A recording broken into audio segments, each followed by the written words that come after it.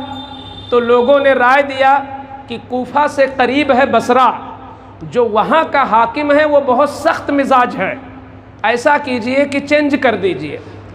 بصرہ کا حاکم جو عبید اللہ ابن زیاد ہے اس کو یہاں لائیے اور وہ آپ کا کام کرے گا, آپ کا مشن وہ فروغ دے گا. عبید اللہ ابن زیاد کو اس نے ڈائریکٹ حکم کیا یزید نے کہ جتنی جلد ہو اپنی جگہ پہ کسی کا بھی انتظام کر دو تم اپنے طور پر اور ڈائریکٹ تم کوفہ چلے جاؤ. عبید اللہ ابن زیاد نے اپنے سگے بھائی عثمان ابن زیاد کو بصرہ میں کیا اور وہاں سے چل دیا تیاری کر کے کوفہ کے لیے. مگر بڑا چالاک تھا, بڑا مکار تھا وہ. اس نے کیا کیا کہ اسے پتہ تھا کہ وہاں کے اس وقت حالات کیا ہیں کوفہ کے. کوفہ میں صرف یہی ایک شور تھا کہ حسین آ رہے ہیں, حسین آ رہے ہیں. ہر رات, ہر دن, ہر صبح, ہر شام صرف انتظار حسین, انتظار حسین. تو اس نے سوچا کہ حسین کا انتظار ہو رہا ہے, چلو میں حسین ہی بن کے چلا جاؤں تاکہ کم سے کم گورنر ہاؤس میں انٹری تو ہو جائے. ورنہ یزید کے خلاف تو وہاں معاملات بھڑکے ہوئے ہیں. اگر سمجھیں گے میں یزید کی طرف سے گورنر بن کے آیا ہوں تو شہر کے باہر ہی مجھے رہنا پڑے گا, اندر نہیں جانے دیں گے لوگ. تو اس نے 2-3 کام کیے. جو مدینہ شریف سے کوفہ کو راستہ آتا تھا اسی راستے سے آیا تاکہ لوگ سمجھیں کہ حسین آ رہے ہیں. راستہ وہی اختیار کیا جو حسین کے آنے کا تھا. پھر لباس بھی وہی پہنا جو حسین کا لباس تھا, حجازی لباس. وہی لباس پہنا جو امام حسین کا لباس ہونا چاہیے.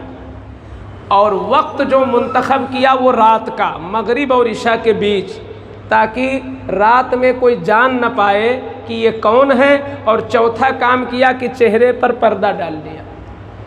اس تدبیر کے ساتھ وہ گھسا تو اہل کوفہ نے سمجھا کہ حسین آئے ہیں. تو چاروں طرف حسین یا حسین کے نعرے, یا حسین کے نعرے. اور وہ خاموشی کے ساتھ چہرہ بھی دیکھ رہا ہے اندر سے, آوازیں بھی پہچان رہا ہے, کہ کون بڑا دیوانہ ہے، کون بڑا شیدا ہے حسین کا، وہ سب پہچان رہا تھا۔ جب حسین کے چہیتوں کی اتنی بھیڑ ہو گئی کہ راستہ بالکل جام ہو گیا، تب ایک اسی کے آدمی نے کہا ہے لوگوں تم غلط فہمی میں ہو، ہٹو، یہ گورنر صاحب ہیں عبید اللہ ابن زیاد۔ تو لوگوں کے پیروں سے نیچے زمین کھسک گئی کہ یہ کیا ہوا، لوگ مایوس ہو کے چلے گئے اور وہ گورنر ہاؤس میں داخل ہو گیا۔ صبح جو پہلا کام کیا اس نے یہ کیا کہ کوفہ کے بڑے بڑے لوگوں کو پہلے ہی گرفتار کروا لیا، جو آواز اٹھا سکتے تھے، جن کی آواز میں کچھ اثر ہو سکتا تھا، با اثر لوگوں کو پہلے اس نے گورنر ہاؤس میں طلب کر لیا اور ان کو نظر بند کر دیا۔ پھر کوفہ کی جامع مسجد میں جا کر کے اعلان کر دیا کہ میں یزید کی طرف سے آیا ہوں، جو یزید کا حامی ہوگا میں اس کا مددگار ہوں، اور جو یزید کا مخالف ہے میری تلوار اس کے لیے ہر وقت کھلی رہے گی۔ اور سن لو، اگر کسی کے گھر میں حسین کے خاندان کا کوئی آیا ہوا ہے تو وہ ظاہر کر دے، ورنہ اس کی لاش اس کے دروازے پہ ٹانگ دی جائے گی۔ یہ اس کا سخت لہجے میں یہ اعلان بہت سارے لوگ سہم گئے۔ تو آپ مختار کے گھر میں تھے، مسلم بن عقیل خبر ملی کہ ایسا ایسا ہو رہا ہے، تو آپ خود وہاں سے نکل کر حضرت ہانی ابن عروہ کے گھر آ گئے کہ تاکہ میں اتنے دن سے یہاں تھا، ہو سکتا ہے خبر لوگوں کو مل گئی ہو میں وہاں مقیم ہوں، تو آپ نے اپنی رہائش چینج کر دیا۔ اس نے کیا کیا کہ جاسوسی نظام کا سہارا لیا۔ ایک غلام تھا معقل نام کا، جو ملک شام کا رہنے والا تھا، بڑا مدبر تھا، بڑا چالاک تھا، بڑا ذہین تھا۔ اس نے اسی غلام کو جاسوس بنایا اور کہا یہ 3000 درہم ہے، اسی کے ذریعے تم اپنی عقل لگاؤ کہ مسلم بن عقیل کس کے گھر میں ہے، تم پتہ لگا کے بتاؤ۔ وہ سیدھے مسجد گیا، مسجد کوفہ، وہاں پر بیٹھا رہا، لوگوں کے چہروں کو پڑھتا رہا، غور سے دیکھتا رہا۔ حضرت مسلم بن اوسجہ محب رسول تھے، حسین کے ماننے والے تھے، وہ نماز پڑھنے گئے۔ جب نماز سے فارغ ہوئے تو وہ غلام بن آیا سامنے، اور اپنے مکر میں اس نے بن کر کہا کہ میں بہت پریشان حال ہوں، میں حسین کا چاہنے والا ہوں، محب اہل بیت ہوں، میرے پاس کثیر رقم موجود ہے، میں چاہتا ہوں کہ یہ رقم میں ان کے بھائی مسلم بن عقیل کو نذر کر دوں، نہ جانے کب ہم گرفتار ہو جائیں، مار دیے جائیں، تو کم سے کم ہمارا نذرانہ تو پہنچ جائے اہل بیت میں۔ تو ان کو پہلے شبہ ہوا مسلم بن اوسجہ کو، انہوں نے کہا تم نے کسی اور سے کچھ نہیں پوچھا، مجھے سے کیوں پوچھ رہے؟ تو اس نے کہا کہ حضرت ایسا ہے کہ آپ کا چہرہ، آپ کی پیشانی، آپ کے حالات ایسے بتا رہے ہیں کہ آپ بھی محب اہل بیت ہو، میرا دل کہتا ہے کہ آپ محب اہل بیت ہو۔ تو ان کو یقین آیا کہ شاید یہ واقعی اصلی چاہنے والوں میں ہے، تو دھوکہ ہو گیا۔ انہوں نے کہا ٹھیک ہے، تم نے صحیح پہچانا، میں وہی ہوں، چلو میں تمہیں بتا دیتا ہوں، ملاقات کر لو، جو پیش کرنا ہے پیش کر دو۔ گیا، 3000 درہم پیش کیا، اور پورا دن صبح سے شام رہتا، رات میں چلا آتا، پھر صبح جاتا، شام تک رہتا، 2-3 دن ایسے ہی کیا، اور ساری باتیں لا کر کے عبید اللہ ابن زیاد کے پاس پیش کر دیا کہ کیا وہاں میٹنگ ہوتی ہے، کیا وہاں رائے قائم ہوتی ہے، کس کے گھر میں ہے، کیا کر رہے ہیں، سب کچھ اس نے بتا دیا۔ اب عبید اللہ ابن زیاد کو پتہ چل گیا کہ ہانی کے گھر ہے۔ ہانی اتفاق سے اس سے قبل عبید اللہ ابن زیاد کے دوستوں میں سے تھے، اور یہ ملنے بھی نہیں گئے، بیماری کا بہانہ بنائے ہوئے تھے۔ اس نے ڈائریکٹ ان کے پاس آدمی بھیجا کہ بلا لاؤ۔ آپ گئے، انہوں نے سلام کیا تو اس نے سلام کا جواب بھی نہیں دیا، مارے غصے کے۔ اس نے کہا کیا مسلم بن عقیل تمہارے گھر میں ہے؟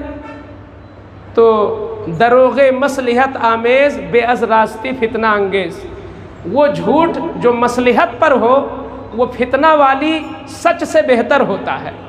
تو آپ نے سوچا کہ جھوٹ سچ بولنے میں تو بہت بڑا حادثہ ہو جائے گا، تو لہٰذا جھوٹ سے کام لیا جائے۔ تو آپ نے انکار کرنا چاہا، مگر اس نے اس غلام کو فوراً بلا کے کھڑا کر دیا تو آپ کی آنکھیں کھلی کی کھلی رہیں گی کہ یہ تو وہیں رہتا تھا ہر وقت۔ تو اب انکار کی کوئی گنجائش نہیں تھی، آپ نے ظاہر کر دیا۔ اس کے نتیجے میں اس نے کہا کہ جتنی جلد ہو مسلم کو یہاں حاضر کرو۔ آپ نے فرمایا ہمارا دل ایسا نہیں کہ مہمان کے ساتھ غداری کروں، جس کو میں نے امن دیا ہو، جس کو میں نے رہائش دی ہو۔ البتہ اتنا کر سکتا ہوں کہ میں معذرت ان سے کر لوں گا کہ حضرت کہیں اور چلے جائیں، لیکن میں آپ کے حوالے نہیں کر سکتا۔ وہ غصے میں آیا اور ان کو زخمی کرا دیا، اور زخمی کرا کے نظر بند کر دیا۔ حضرت ہانی وہیں نظر بند ہو گئے۔ اب مسلم بن عقیل کو بھی پتہ چلا کہ شاید وہ مار دیے گئے، جن کے گھر میں مہمان ہوں وہی مار دیے گئے۔ ان کے خاندان والوں کو بھی پتہ چلا کہ وہ مار دیے گئے، تو ان کے خاندان کے لوگ بہت بڑی فوج لے کر گورنر ہاؤس کا گھیراؤ کرتے ہیں۔ مگر عبید اللہ ابن زیاد نے سوچا کہ اب تو حالات گڑبڑ ہیں، تو قاضی شریح جو بہت صلح پسند آدمی تھے، قاضی شریح کو اس نے بلایا اور کہا جا کے خود دیکھ لو مسلم بن اوسجہ ہانی زندہ ہیں، لوگوں نے افواہ اڑا دیا ہے کہ میں نے ان کو مروا دیا ہے، تم جا کے کہہ دو کہ وہ زندہ ہیں۔ گئے ہانی سے ملے اور باہر آئے تو ہانی نے ان سے یہ کہا کہ میرے خاندان والوں سے اتنا ضرور کہہ دینا کہ کم سے کم 10 ہی لوگ اگر اندر آ جائیں تو مجھے وہ چھڑا کے لے جا سکتے ہیں۔ مگر قاضی شریح کے لیے مجبوری یہ تھی کہ جیسے وہ اندر سے نکلے تو ایک جاسوس اور ساتھ میں لگ گیا، تو وہ کچھ کہہ نہیں سکے، بس اتنا ہی کہہ پائے کہ ہاں ہانی زندہ ہیں۔ تو ان کے خاندان کے لوگ پھر واپس چلے گئے۔ مسلم بن عقیل رضی اللہ تعالیٰ عنہ کو اس نے وہیں فوج بھیج کر ان کے گھر پہ گرفتار کروا لیا، اور گرفتار کروانے کے بعد آپ جب اندر تشریف لائے تو یہ مسلم بن عقیل کا یہ جذبہ دین ہے، مسلم بن عقیل کا یہ توکل ہے، مسلم بن عقیل کی یہ دین کی راہ میں مر مٹنے کا جذبہ ہے کہ گورنر کے سامنے بھی آپ تشریف لائے بغیر کسی خوف کے، اور آپ نے سلام تک نہیں کیا۔ لوگوں نے کہا کہ آپ تو یہاں کے قوانین پہ بھی عمل نہیں کرتے، آپ نے گورنر کو سلام نہیں کیا۔ آپ فرماتے ہیں اگر وہ میرے قتل کا ارادہ رکھتا ہے تو وہ سلام کا حقدار نہیں ہے، اور اگر وہ قتل نہیں کرے گا تو بعد میں اس کو سلام ہزاروں ہوتے رہیں گے۔ آپ نے سلام نہیں کیا، نتیجہ یہ ہوا کہ آپ کے لیے اس نے جلاد کو کہا کہ جا کے چھت پہ لے جاؤ، اور چھت پہ لے جانے کے بعد ان کو سب سے اوپری حصے سے اس طرح گراؤ کہ ان کی ہڈیاں بھی چکنا چور ہو جائیں۔ مسلم بن عقیل نے جب دیکھا کہ موت میری نگاہوں کے سامنے ہے تو ایک شخص نظر آیا جس کا رشتہ قریش سے ملتا تھا، جس کا رشتہ خاندان رسول سے ملتا تھا، ابن سعد۔ تو آپ نے دیکھا کہ یہ تو بک گیا ہے پیسے پہ، لیکن کم سے کم خاندان سے تعلق ہے، لاؤ میں اس کو کچھ وصیت کر دوں تاکہ میری وصیتوں پر عمل کر لے۔ ابن سعد نے کہا، جیسے ابن سعد کو آپ نے بلایا تو وہ پہلے منع کیا، نہیں میں خلوت میں آپ کے ساتھ نہیں جاؤں گا۔ ابن زیاد نے کہا ڈرو نہیں، دیکھو کیا کہنا چاہتے ہیں سن لو۔ تو جیسے وہ تنہائی میں آیا تو مسلم بن عقیل نے ارشاد فرمایا سنو، 3 وصیتیں ہیں۔ پہلی وصیت یہ ہے کہ کوفہ والوں سے میں نے کچھ قرض لے رکھا ہے تو اس قرضہ کو تم ادا کر دینا۔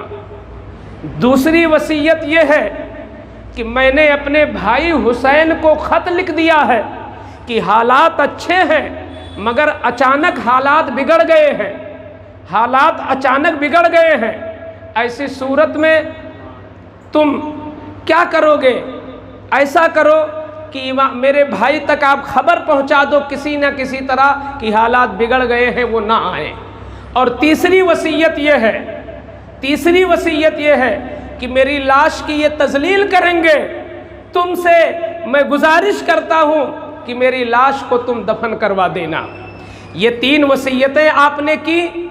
کوفہ والوں کی جو غداری ہوئی وہ سب سے بڑی غداری یہ ہوئی کہ جب مسلم بن عقیل رضی اللہ تعالی عنہ کو پکڑ کر تو بعد میں لایا گیا، جب آپ چلے تھے وہاں سے تو اس وقت چونکہ کوفہ کے لوگ آپ کے سے محبت بہت زیادہ کرتے تھے، تو 40,000 لوگ آپ کے ساتھ تھے اس وقت۔ صدر الافاضل نے اس موقع پر لکھا ہے کہ اگر مسلم بن عقیل 40,000 جب لوگ ان کے چہیتے تھے تو ان کو اچانک اگر وہ حملہ کر دیتے تو گورنر ہاؤس میں اتنے لوگ نہیں تھے جو اس حملے کو برداشت کرتے، یہ سب مٹ جاتے اور یزید کی خلافت نہ چل پاتی۔ مگر قضا و قدر کو جو منظور ہوتا ہے وہی ہوتا ہے، اللہ والے کچھ اور سوچا کرتے ہیں۔ مسلم بن عقیل نے ڈائریکٹ حملہ چونکہ نہیں کیا، سوچا کہ پہلے اس سے گفتگو کر لے، بس یہی چیز اس کے حق میں آ گئی۔ مسلم بن عقیل نے جو گفتگو کرنا چاہا ابن زیاد سے، وہی چیز اس کو نفع پہنچا گئی۔ ادھر جب وہ گفتگو کرنے لگے تاکہ حجت قائم ہو جائے کہ میں نے ہر حال میں حق ظاہر کرنا چاہا، جب یہ حق قبول نہیں کیا تب میں اس سے لڑا، یہ چاہا مسلم بن عقیل نے، اور اس کو موقع مل گیا۔ یہ گفتگو کر رہے تھے اور اس نے جو اندر لوگ بند تھے پہلے کے، کوفہ کے بڑے بڑے لوگ پہلے سے بند تھے اندر، اور انہی کے خاندان کے لوگ تھے جو 40,000 دکھ رہے تھے، سب انہی کے خاندان کے لوگ تھے۔ اس نے کہا دیکھو تم لوگوں کو اسی میں مار دیا جائے گا اگر حملہ ہوتا ہے گورنر ہاؤس پر، اس لیے تم لوگ چھتوں پہ چڑھ جاؤ اور اپنے خاندان والوں کو واپس کر دو، اگر وہ واپس نہیں ہوئے تو پھر تمہاری جان نہیں بچے گی۔ انسان کو اپنی جان پیاری ہوتی ہے، وہ بڑے بڑے مالدار لوگ وہ بھی ڈر گئے، انہوں نے چھتوں پہ چڑھ کر اپنے خاندان والوں سے کہا سنو، حکومت وقت کی مخالفت مت مول لو، تمہارے بچے یتیم ہو جائیں گے، تمہاری جائیداد ضبط ہو جائے گی اور ہمیں بھی اس میں مار دیا جائے گا، اس لیے بہتر یہی ہے کہ حکومت کی مخالفت مت کرو، چلے جاؤ۔ تو 40,000 میں 500 لوگ بچے اور بقیہ لوگ چلے گئے، 39,500 لوگ چلے گئے، 500 لوگ بچے۔ امام مسلم نے جب دیکھا کہ پورا قافلہ غائب ہے تو مغرب کا وقت قریب تھا، آپ گورنر ہاؤس سے واپس تشریف لائے اور اس کے بعد مغرب کی نماز پڑھنے گئے۔ جب مغرب کی نماز پڑھنے گئے تو یہ 500 لوگ تھے اس وقت تک، نیت باندھی اللہ اکبر، 500 لوگ تھے، اور جب سلام پھیرا تو دیکھا کہ کوئی بھی نہیں تھا، سارے لوگ غائب تھے، سارے لوگ غائب تھے۔ یہ کوفہ والوں کی غداری ہوئی اور مسلم بن عقیل رات کے سناٹے میں بے گھر بے در ہو گئے تھے، اور سارے کوفیوں نے یہی نہیں کہ ساتھ چھوڑا تھا بلکہ ساتھ چھوڑ کر اپنے اپنے دروازوں کو بھی مضبوطی سے بند کر لیا تھا، اور باوجود دستک دینے کے اس مہمان کو کوئی اپنے گھر اندر لینے کے لیے بھی راضی نہیں تھا۔ امام مسلم یوں ہی بے سر و سامانی کے عالم میں رات کے سناٹے میں کوفہ کی گلیوں میں چل رہے تھے۔ کوفہ کی گلیوں میں چلتے چلتے ایک بوڑھی عورت کو صرف دیکھا تھا کہ اپنے دروازے پہ مارے گرمی کے پنکھے جھل رہی بیٹھی ہے۔ آپ اس کے قریب گئے، بوڑھی ماں کیا مجھے آپ پانی دے سکتی ہیں؟ ہاں پانی دے سکتی ہوں۔ اندر گئی، پانی لا کے دیا، آپ نے پانی نوش فرمایا۔ بڑھیا نے 4-5 منٹ انتظار کیا، جب آپ بیٹھے ہی رہ گئے تو اس نے کہا مہمان آپ جاؤ، جب پانی مل گیا آپ کیوں بیٹھے ہو؟ آپ کے آنکھوں میں آنسو آ گئے، بھرائی ہوئی آواز میں کہا پیاری ماں، گھر وہ جائے جس کا کوئی گھر ہو، دروازہ وہ کھولے جس کے پاس کوئی دروازہ ہو۔ میں مہمان بنا کے بلایا گیا، محبتوں کے خطوط کی بنیاد پر مجھے لایا گیا، آج میرے ساتھ غداری کی گئی۔ سارے لوگوں نے دروازے بند کر لیے ہیں، سارے لوگوں نے دروازے بند کر لیے، کیا ایسا ہو سکتا ہے کہ مجھے رات گزارنے کا موقع دیا جائے؟ عورت نے کہا ٹھیک ہے، ایک کوٹھری تمہارے لیے خاص کر دیتی ہوں۔ اس نے کھانا دیا۔ امام مسلم نے کھانے کو تو ہاتھ نہیں لگایا، مگر رات گزارنے کے لیے کوٹھری میں چلے گئے۔ بیٹا اس کا جان گیا، صبح کھیلنے نکلا تو اس نے بچپنے کے عالم میں دوسرے بچوں سے بتا دیا، دوسرے بچوں نے اپنے اپنے باپ کو بتا دیا۔ اس طریقے سے یہ بات لیک ہو گئی کہ مسلم بن عقیل فلاں عورت کے گھر تشریف فرما ہے، اس موقع پر پھر آپ کو گرفتار کرا کے اور آپ کو جب چھت سے ڈلوایا گیا اور آپ نے 3 جو وصیتیں کی، جب جلاد پورے طور پہ تیار ہو گیا تو تاریخ میں لکھا ہے کہ مرنے والے یہی کہتے ہیں زندہ ہو جاتے ہیں، جو مرتے ہیں حق کے نام پر، اللہ اللہ موت کو کس نے مسیحا کر دیا، اللہ اکبر۔ آج بھی یہ بات بتاتی ہے کہ انجیکشن سے اگر ہمارے جسم کو سن کر دیا جائے تو ہمارا جسم کاٹا جائے پتہ نہیں چلتا، ہمارے جسم کو پھاڑا جائے پتہ نہیں چلتا۔ ایک شہید رائے حق کے سامنے جلوہ خدا بھی ہوتا ہے، جلوہ مصطفیٰ بھی ہوتا ہے، اس لیے اس کو مزہ آتا ہے۔ ادھر جلاد تلوار مارتا، ایک وار پڑی تو آپ نے کہا بسم اللہ الرحمن الرحیم، دوسرا وار پڑا آپ نے کہا الحمدللہ رب العالمین، تیسرا وار پڑا قرآن کی آیتیں پڑھتے رہے۔ اس طریقے سے 5 وار کے بعد آپ جو ہے جنت رسید ہو جاتے ہیں اور اپنی پیاری جان کو دین کے تقدس اور دین کی حفاظت کے لیے خالق حقیقی کے سپرد کرتے ہیں۔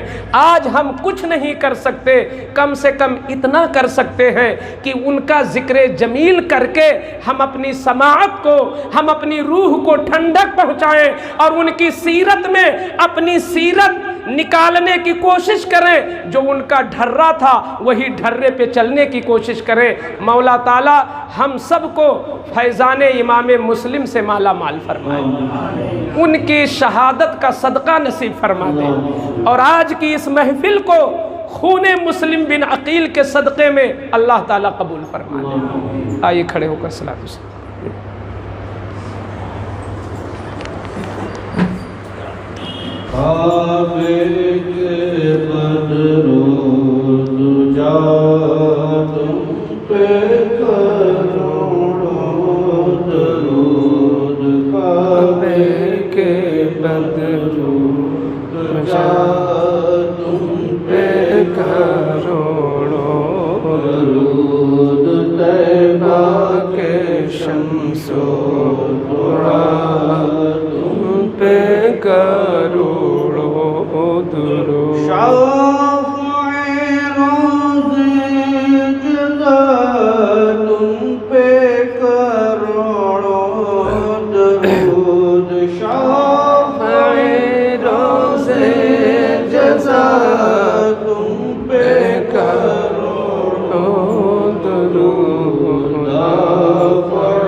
یا حبیب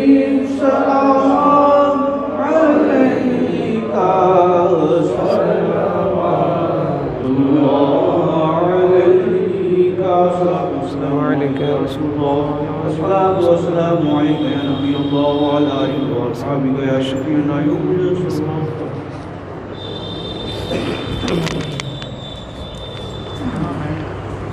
کیا بسم اللہ الرحمن الرحیم اللہم صل علی سیدنا و مولانا محمد معدن الجود والکرم وآلہ الکرام وابنہ الکریم وبارک وسلم. یا رب العالمین یا ارحم الراحمین یا ارحم الراحمین یا ارحم الراحمین. اس مجلس حسنہ کو مولا اپنے فضل سے قبول فرما لے. اے مولا اس میں جو بھی ذکر جمیل ہوا، نعت و منقبت، ذکر و اذکار، سلام عقیدت، تلاوت پاک، جو کچھ بھی پڑھنے والوں نے پڑھا، سننے والوں نے سنا، مولا اس پر تو ڈھیروں ثواب عطا فرما کر اپنے محبوب کی بارگاہ میں یہ نذرانہ قبول فرما لے.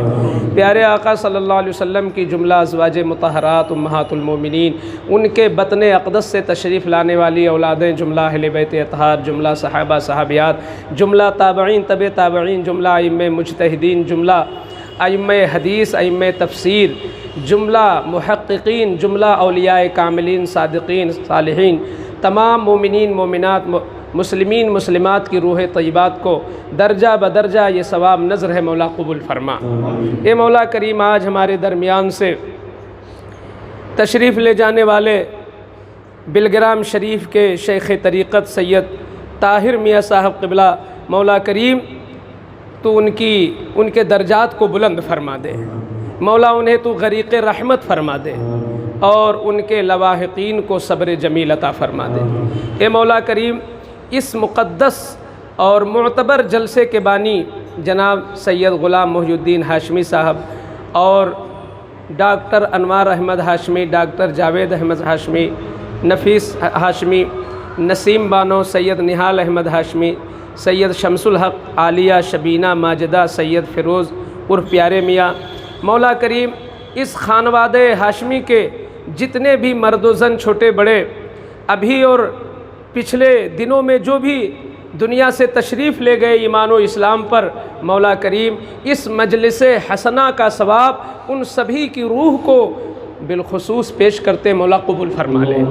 مولا کریم اس سے ان کے درجات کو بلند کر دے، ان کے مراتب کو بلند کر دے اور ان کی قبر میں راحت و آسائش، جنت کی بہاریں عطا فرما دے. یا رب العالمین ہم سبوں کے خاندان میں، اعزاء اقربا، رشتہ داروں میں، اہل تعلق میں جتنے لوگ بھی دنیا سے اب تک تشریف لے گئے، مولا سب کی بارگاہوں میں سب کی روحوں کو یہ ثواب پیش ہے مولا قبول فرما. یا رب العالمین جتنے لوگ یہاں حاضر و شریک ہیں سب کو فیضان امام حسین سے مالا مال فرما دے.